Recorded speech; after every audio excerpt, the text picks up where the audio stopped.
Back in September, Variety dropped a big post about the future of The Sims. A lot of people took it as a confirmation that the 5th game was scrapped. That news spread like wildfire, and pretty soon headlines everywhere were screaming that The Sims 5 cancelled. But in reality, the situation turned out to be way more complicated. Yeah, it's true that Electronic Arts and Maxis are stepping back from releasing a traditional numbered sequel anytime soon, but that doesn't mean the franchise is dead, or that the devs have completely given up on making a true follow-up. Right now, the team's main focus is fully locked onto supporting The Sims 4 through regular updates and tons of new DLCs and packs. And what's important here is that every new update is leaning harder and harder into monetization. They're adding new sets, new clothes, and way more content all the time. Plus, EA recently launched the Creator Marketplace, a whole platform where players can officially create and sell their own custom content for real money.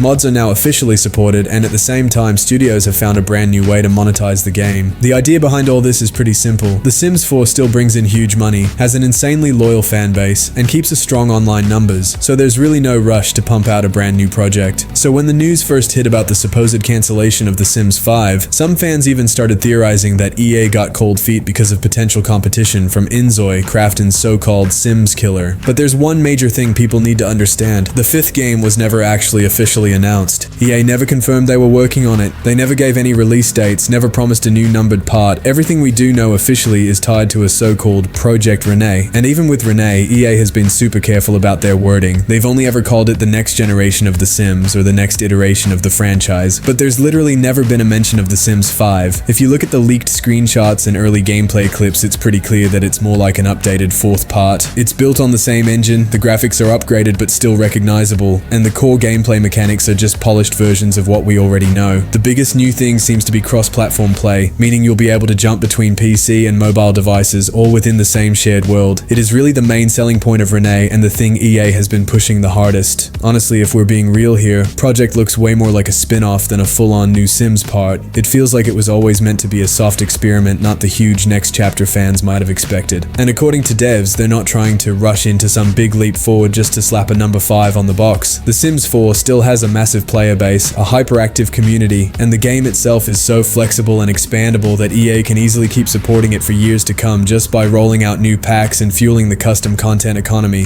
At this point, 4th part has basically evolved into an endless platform, a kind of forever game that you can just keep playing endlessly with new content drops coming in regularly. Honestly, 5th installment was never officially announced, and from everything I've seen, it was probably never even in active development. What's really important to point out is that when Variety talked about something being cancelled, they probably weren't referring to The Sims 5 itself. They were most likely talking about Renee. At some point, EA probably realized that a project offering only cross-platform play and multiplayer wasn't really enough to justify a whole new entry, especially when Sims 4 is still doing incredibly well both commercially and with player engagement. So instead of stretching themselves thin trying to launch a risky new game, Maxis decided to double down on supporting and expanding the 4th part even further. So The Sims 5 never got an official announcement, so it can't technically be cancelled in the traditional sense. It's not in active development, but it is 100% part of EA's long-term plans. They know that at some point the series is going to need a big step to stay alive and fresh. But they're playing it really carefully. The Sims 4 has basically become a cozy sandbox where millions of players have built their own virtual lives. Any major shakeup runs the risk of destroying that feeling of home that many have built over the years. EA knows this all too well. They don't want to lose that loyal audience by rushing into the 5th part without a clear and careful plan. They're worried that promising a new era of The Sims might backfire if the new game isn't groundbreaking enough to justify the hype.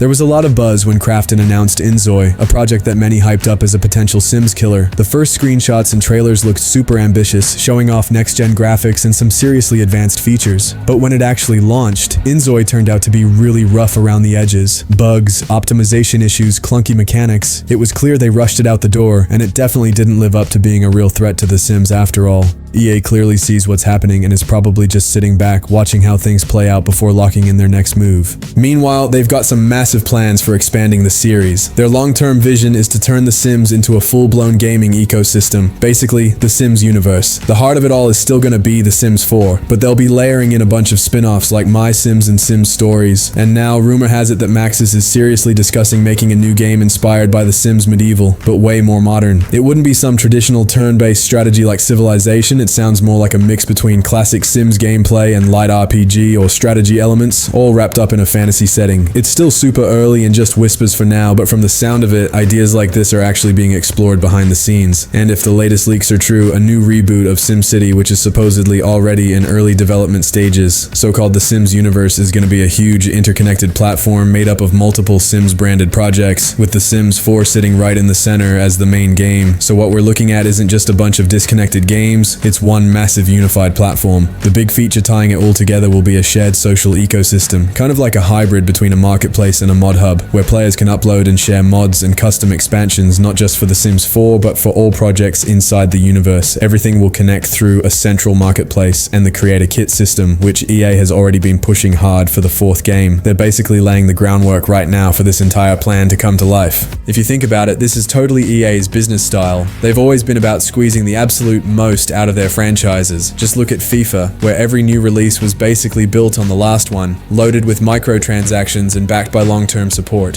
When it comes to The Sims, things are starting to get a little clearer too. One way or another, EA is eventually going to make that move. I'm pretty confident The Sims 5 will happen, but not anytime soon. Most likely we're looking at 2028, once the Sims universe idea has fully launched and players are nice and settled into it. And it's not going to be some sudden cutoff, it'll be the exact opposite. EA's way more likely to make it a super smooth, gradual transition. Even after The Sims 5 drops, 4th game will still keep getting updates and support right alongside it. We're probably going to see something like a platform-wide evolution. All DLCs will still be supported, players might even be able to transfer some data, and both games will be fully playable without issues. How exactly it's going to work is still a mystery, but it's clear that their plan is all about continuity and respect for the player's time and investment. It really doesn't matter whether you stick with The Sims 4 or eventually move to 5. Either way, EA's goal is to keep you plugged into the ecosystem. Stay tuned.